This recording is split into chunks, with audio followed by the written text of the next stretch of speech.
Radhe Radhe everyone. दोस्तों, आप सभी को मेरी तरफ से आने वाली निर्जला एकादशी व्रत की हार्दिक शुभकामनाएं। आज की इस वीडियो में आप जानेंगे 18 जून या फिर 19 जून 2024 क्या सही तिथि है निर्जला एकादशी की, किस दिन निर्जला एकादशी पड़ रही है। आइए जानते हैं सही तिथि।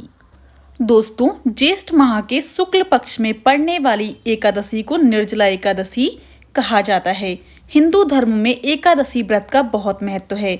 एकादशी का व्रत श्री हरि विष्णु भगवान जी को समर्पित होता है।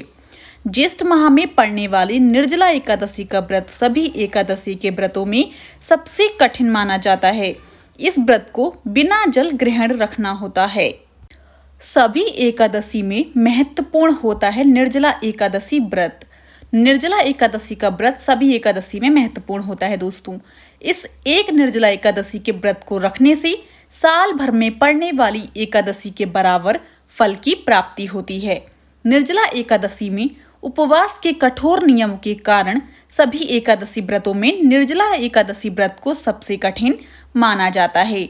अगर आप साल में पड़ने वाली 24 एकादशी के व्रत नहीं रख पाते हैं तो ज्येष्ठ माह में पड़ने वाली निर्जला एकादशी का व्रत रखने से आपको दूसरी सभी एकादशियों के बराबर लाभ मिलता है। दोस्तों, इस व्रत में दान पुण्य का बहुत महत्व बताया गया है। घड़े का दान इस एकादशी में जरूर करना चाहिए। निर्जला एकादशी तिथि की शुरुआत 17 जून 2024 को सुबह 4:43 पर लग जाएगी। वहीं एकादशी तिथि समाप्त होगी 18 जून 2024 को सुबह 6:24 पर समाप्त होगी। उदया तिथि होने के कारण निर्जला एकादशी का व्रत 18 जून मंगलवार 2024 को रखा जाएगा। आइए दोस्तों, अब जानते हैं निर्जला एकादशी व्रत की पूजन विधि। निर्जला एकादशी के दिन सुबह जल्दी उठ जाएं और दिन की शुरुआत देवी देवता के ध्यान से करें। इसके बाद स्नान कर पीले वस्त्र धारण करें, क्योंकि भगवान विष्णु को पीला रंग प्रिय है। इसके बाद मंदिर की साफ सफाई कर चौकी पर भगवान विष्णु और माँ लक्ष्मी की प्रतिमा विराजमान करें। भगवान विष्णु को पीले रंग का फूल, फल, हल्दी, अक्षत यानी चावल, चंदन, खीर आदि चीजें अर्पित करें और माँ लक्ष्मी को श्रृंगार की चीजें चढ़ाएं। दीपक जलाकर आरती करें। प्रभु के मंत्रों का जाप और विष्णु चालीसा का पाठ जरूर करना चाहिए। इसके बाद व्रत कथा का पाठ करें। अंत में मिठाई और केले का भोग लगाएं। इस दिन श्रद्धा अनुसार गरीब लोगों में भोजन, वस्त्र और धन का दान करें। आइए दोस्तों, अब जानते हैं निर्जला एकादशी व्रत का महत्व क्या है।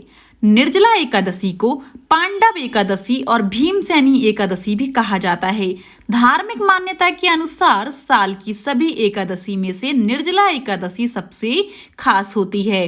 साथ ही इस एकादशी का व्रत भी सबसे कठिन माना जाता है। ऐसा कहा जाता है कि जो भी व्यक्ति इस दिन व्रत रखता है उसे साल की सभी एकादशियों का व्रत रखने के बराबर फल मिलता है।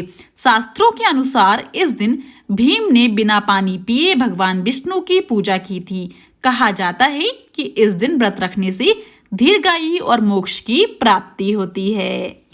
आइए अब जानते हैं निर्जला एकादशी व्रत पारण का शुभ समय क्या है। निर्जला एकादशी व्रत का पारण द्वादशी तिथि के दिन किया जाता है।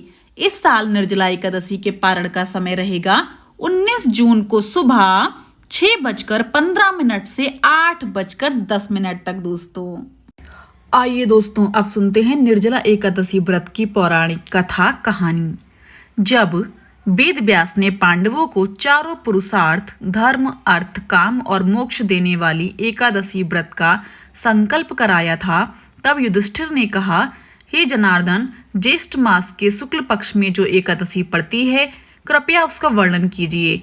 भगवान श्री कृष्ण ने कहा, हे राजन, इसका वर्णन परम धर्मात्मा व्यास जी करेंगे, क्योंकि ये संपूर्ण शास्त्रों के तत्वज्ञ और वेद वेदांगों के पारंगत विद्वान हैं।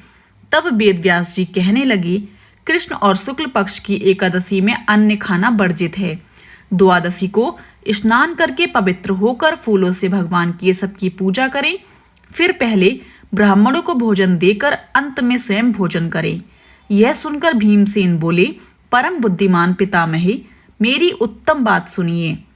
राजा युधिष्ठिर, माता कुंती, द्रौपदी, अर्जुन, नकुल और सहदेव ये एकादशी को कभी भोजन नहीं करते हैं तथा मुझसे भी हमेशा यही कहते हैं कि भीमसेन, एकादशी को तुम भी नहीं खाया करो, परंतु मैं उन लोगों से यही कहता हूँ कि मुझसे भूख नहीं सही जाएगी। भीमसेन की बात सुनकर व्यास जी ने कहा, यदि तुम नरक को दूषित समझते हो और तुम्हें स्वर्गलोक की प्राप्ति अभिष्ट है और तो दोनों पक्षों की एकादशियों के दिन भोजन नहीं करना। भीमसेन बोले, महाबुद्धिमान पितामह, मैं आपके सामने सच कहता हूँ, मुझसे एक बार भोजन करके भी व्रत नहीं किया जा सकता, तो फिर उपवास करके मैं कैसे रह सकता हूँ। मेरे उदर में ब्रक नामक अग्नि सदा प्रज्वलित रहती है, अतः जब मैं बहुत अधिक खाता हूँ तभी ये शांत होती है। इसलिए महामुनि, मैं पूरे वर्ष भर में केवल एक ही उपवास कर सकता हूँ जिससे स्वर्ग की प्राप्ति सुलभ हो तथा जिसके करने से मैं कल्याण का भागी हो सकूं। ऐसा कोई एक व्रत निश्चय करके बताइए, मैं उसका यथोचित रूप से पालन करूंगा। व्यास जी ने कहा, भीम, ज्येष्ठ मास में सूर्य वृष राशि पर हो या मिथुन राशि पर शुक्ल पक्ष में जो एकादशी हो, उसका यत्न पूर्वक निर्जल व्रत करो। केवल कुल्ला या आचमन करने के लिए मुख में जल डाल सकते हो, उसको छोड़कर किसी प्रकार का जल विद्वान पुरुष मुख में ना डालें, अन्यथा व्रत भंग हो जाता है।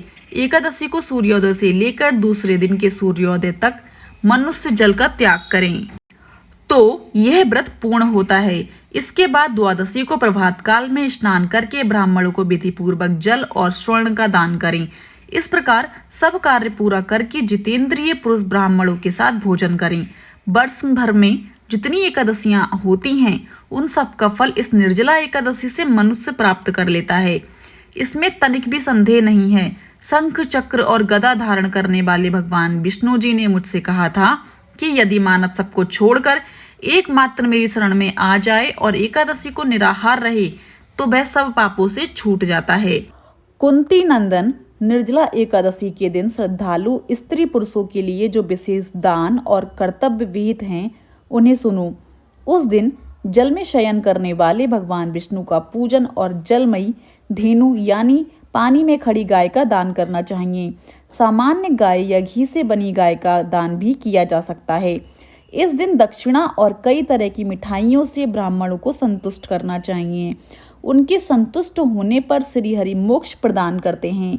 जिन्होंने श्रीहरि की पूजा और रात्रि में जागरण करते हुए इस निर्जला एकादशी का व्रत किया है, उन्होंने अपने साथ ही बीती हुई 100 पीढ़ियों को और आने वाली 100 पीढ़ियों को भगवान वासुदेव के परम धाम में पहुंचा दिया है। निर्जला एकादशी के दिन अन्य वस्त्र, गौ, जल, शैया, सुंदर आसन, कमंडलू तथा छाता दान करना चाहिए। जो श्रेष्ठ तथा सुपात्र ब्राह्मणों को जूता दान करता है वह सोने के विमान पर बैठकर स्वर्गलोक में प्रतिष्ठित होता है।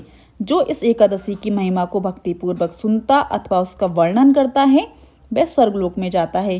चतुर्दशी युक्त अमावस्या को सूर्य ग्रहण के समय श्राद्ध करके मनुष्य जिस फल को प्राप्त करता है वही फल इस कथा को सुनने से भी मिलता है। भीमसेन, ज्येष्ठ मास में शुक्ल पक्ष की जो शुभ एकादशी होती है उसका निर्जल व्रत करना चाहिए। उसका दिन श्रेष्ठ ब्राह्मणों को शक्कर के साथ जल के घड़े दान करने चाहिए। ऐसा करने से मनुष्य भगवान विष्णु के समीप पहुंचकर आनंद का अनुभव करता है। इसके बाद द्वादशी को ब्राह्मण भोजन कराने के बाद स्वयं भोजन करें, अपना व्रत खोलें। जो इस प्रकार पूर्ण रूप से पापनाशनी एकादशी का व्रत करता है वह सब पापों से मुक्त होकर आनंदमय पद को प्राप्त होता है। यह सुनकर भीमसेन ने भी इस शुभ एकादशी का व्रत आरंभ कर दिया। दोस्तों, यहीं पर व्रत कथा समाप्त होती है। आइए दोस्तों, अब जानते हैं निर्जला एकादशी पर भूल कर भी हमें 11 गलतियां क्या नहीं करनी चाहिए। आइए एक एक करके सारी चीजें जानते हैं। पहला नंबर, निर्जला एकादशी के दिन हमें बाल नहीं काटने चाहिए और शेविंग नहीं करनी चाहिए। वहीं शास्त्रों में लिखा है नाखून काटना भी वर्जित माना जाता है, क्योंकि अगर आप ऐसा करते हैं तो आपके जीवन में दरिद्री छा सकती है, साथ ही माँ लक्ष्मी रूठ सकती हैं। दूसरा नंबर है, निर्जला के दिन सुबह जल्दी उठ जाना चाहिए, साथ ही जल्दी स्नान करके साफ स्वच्छ वस्त्र धारण करने चाहिए। वहीं इसके बाद सूर्य देव को जल अर्पित करना चाहिए। वहीं अगर आप सुबह देर तक सोते हैं तो माँ लक्ष्मी नाराज हो सकती हैं। तीसरा नंबर है, निर्जला एकादशी के दिन पीले या सफेद रंग के वस्त्र धारण करने चाहिए। पीले रंग का संबंध भगवान विष्णु से माना जाता है। साथ ही काले रंग के वस्त्र नहीं पहनने चाहिए। चौथा नंबर, अगर आप प्याज और लहसुन का सेवन करते हैं तो एकादशी के दिन भूलकर भी प्याज और लहसुन का सेवन बिल्कुल भी ना करें, क्योंकि प्याज और लहसुन को तामसिक भोजन माना जाता है और इनका सेवन करने से मन पूजा में नहीं लगता, जिससे पूजा का पूरा फल प्राप्त नहीं हो पाता है। इसलिए निर्जला एकादशी के दिन प्याज लहसुन का सेवन नहीं करें। अगर आपके घर में कोई व्रत नहीं भी है तो भी प्याज लहसुन का प्रयोग बिल्कुल ना करें निर्जला एकादशी वाले दिन। वहीं इस दिन भूलकर शराब का सेवन बिल्कुल भी नहीं करना चाहिए दोस्तों। पांचवा नंबर है, निर्जला एकादशी के दिन दातुन से दांत साफ ना करें। मान्यताओं के अनुसार इस दिन किसी पेड़ की टहनियों को तोड़ने से भगवान विष्णु जी नाराज हो सकते हैं। छठा नंबर है, निर्जला एकादशी के दिन आलस करने से बचें। सातवां नंबर है, इस दिन व्रत रखने वाले लोगों को रात में बिस्तर पर नहीं सोना चाहिए, क्योंकि मान्यता है कि ऐसा करने से व्रत का फल नहीं मिलता है दोस्तों। आठवां नंबर है, निर्जला एकादशी के दिन पूजा के दौरान चावल का इस्तेमाल ना करें। आप चावल की जगह तिल का उपयोग कर सकते हैं। शास्त्रों के अनुसार एकादशी में चावल का सेवन बिल्कुल भी नहीं करना चाहिए। नौवां नंबर है, इस दिन भगवान विष्णु को भोग तुलसी दल के साथ ही लगाएं, क्योंकि भगवान विष्णु को तुलसी अति प्रिय है दोस्तों। 10वां नंबर है, इस दिन किसी को अपशब्द ना बोलें, गंदा ना बोलें। साथ ही इस दिन अपने मन को बिल्कुल शांत रखना चाहिए दोस्तों। 11वां नंबर है, निर्जला एकादशी वाले दिन भूल कर भी व्यक्ति को मांस मदिरा जैसी चीजों का सेवन नहीं करना चाहिए। इस दिन आपको सात्विक भोजन ही करना चाहिए दोस्तों। आइए अब जानते हैं निर्जला एकादशी व्रत के 5 नियम क्या क्या हैं। पहला नियम है, निर्जला एकादशी व्रत में नमक का सेवन नहीं करना चाहिए। यदि आपके लिए नमक का सेवन जरूरी है तो सीधा नमक खा सकते हैं। इसके अलावा इस दिन परिवार के सदस्यों को भी सात्विक भोजन करना चाहिए। इस दिन चावल खाने से बचना चाहिए। दूसरा नियम है, निर्जला एकादशी व्रत में अन्न और जल ग्रहण नहीं किया जाता। इस व्रत में जल का त्याग किया जाता है और व्रत का पारण करने के बाद ही जल का सेवन करते हैं। हालांकि बीमार होने पर पानी पी सकते हैं। तीसरा नियम है, गर्भवती महिलाओं को निर्जला व्रत नहीं रखना चाहिए। इस दिन प्रेग्नेंट लेडीज विष्णु जी और माँ लक्ष्मी जी की पूजा व आराधना कर सकती हैं। चौथा नियम है, निर्जला एकादशी के दिन विष्णु जी की पूजा के दौरान व्रत कथा जरूर पढ़ें या फिर सुनें। मान्यता है कि निर्जला एकादशी का व्रत रखने और व्रत कथा पढ़ने से वैवाहिक जीवन सुखमय रहता है। दोस्तों, आपको मेरे चैनल पर निर्जला एकादशी की व्रत कथा सुनने को मिल जाएगी। 5वां नियम है, इस दिन राहगीरों को पानी पिलाएं। पशु पक्षियों के छत पर थोड़ा सा दाना डालें उनके लिए और पानी रख दें। ऐसा करने से विष्णु जी प्रसन्न होते हैं दोस्तों। आइए अब जानते हैं निर्जला एकादशी पर किन 3 चीजों का भोग हमें विष्णु भगवान जी को लगाना चाहिए। पहला नंबर, केले का भोग। निर्जला एकादशी के दिन भगवान विष्णु को केले का भोग अवश्य लगाएं दोस्तों। कहा जाता है कि ये श्री हरि को बहुत प्रिय है। ऐसे में सुबह उठकर पूजा पाठ के बाद भगवान विष्णु को भोग में केले जरूर अर्पित करें। इससे घर में शुभता का आगमन रहता है, साथ ही जीवन में खुशहाली आती है। दूसरा नंबर, पीली मिठाई का भोग। निर्जला एकादशी के दिन भगवान विष्णु की पूजा में पीली मिठाई का भोग जरूर शामिल करें। ये बहुत अच्छा माना जाता है। ऐसी मान्यता है कि इस भोग को अर्पित करने से जीवन की मुश्किलें समाप्त होती हैं, साथ ही कार्य क्षेत्र और ज्ञान में वृद्धि होती है। इसके अलावा व्यक्ति की सभी मनोकामनाएं पूर्ण होती हैं दोस्तों। तीसरा नंबर, पंजीरी का भोग। निर्जला एकादशी पर नारायण को पंजीरी का भोग अवश्य लगाना चाहिए, क्योंकि यह उनका प्रिय भोग है। ऐसा माना जाता है कि जो लोग इस शुभ अवसर पर ये भोग अर्पित करते हैं उनके सभी कार्य बनते हैं। साथ ही माता लक्ष्मी की कृपा बनी रहती है। इसके साथ ही पापों का नाश होता है। आइए दोस्तों, अब जानते हैं निर्जला एकादशी के दिन कब पानी पीना चाहिए। निर्जला एकादशी व्रत वाले दिन यूं तो जल ग्रहण करने की मनाही होती है, साथ ही व्रत के नियमों का सही से पालन करने पर ही व्रत का पूर्ण फल मिल पाता है दोस्तों। पर अगर आपको प्यासे रहने में दिक्कत होती है तो आप एकादशी वाले दिन सूर्योदय से पहले जल ग्रहण कर सकते हैं। इससे आपके व्रत नहीं टूटेंगे और व्रत के पुण्य फल भी मिल जाएंगे आपको। दूसरा नंबर, आचमन वाला जल ले सकते हैं।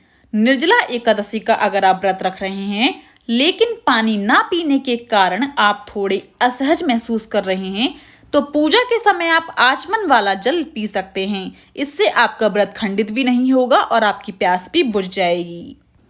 तीसरा नंबर, पशुवत विधि से ग्रहण करें जल। अगर किसी व्यक्ति से निर्जला एकादशी का व्रत रखा गया है और प्राण संकट में अटके हैं तो ऐसे में थाली में जल डालकर सामने रख लें। सबसे पहले 12 बार ओम नमो नारायण का जाप करें। इसके बाद घुटने और बाजू को जमीन पर लगाकर पशुवत विधि, पशु की तरह बिना हाथ लगाए सीधे मुंह से जल ग्रहण कर सकते हैं। ऐसा करने से व्रत आपका भंग नहीं होता है। धार्मिक मान्यताओं के अनुसार निर्जला एकादशी व्रत को 24 एकादशी व्रतों में सबसे श्रेष्ठ माना गया है। यह सबसे कठोर और पुण्य फल देने वाला व्रत है। कहते हैं इस दिन निर्जला व्रत रख भगवान विष्णु की पूजा करने से जन्मों जन्मांतर के सारे पाप धुल जाते हैं। जीवन में सुख शांति और समृद्धि आती है। इतना ही नहीं, घर परिवार में भी खुशियों का माहौल बना रहता है दोस्तों। यदि आपको आज की ये वीडियो पसंद आई हो तो जाने से पहले मेरे चैनल को लाइक, शेयर एंड सब्सक्राइब करना बिल्कुल भी ना भूलें। जितना हो सके आप इस वीडियो को ज़्यादा से ज़्यादा शेयर कीजिएगा ताकि निर्जला एकादशी की सारी जानकारी सभी के पास पहुंच जाए। एंड कमेंट बॉक्स में मुझे राधे राधे जरूर बोलिएगा। आप सभी को मेरी तरफ से राधे राधे।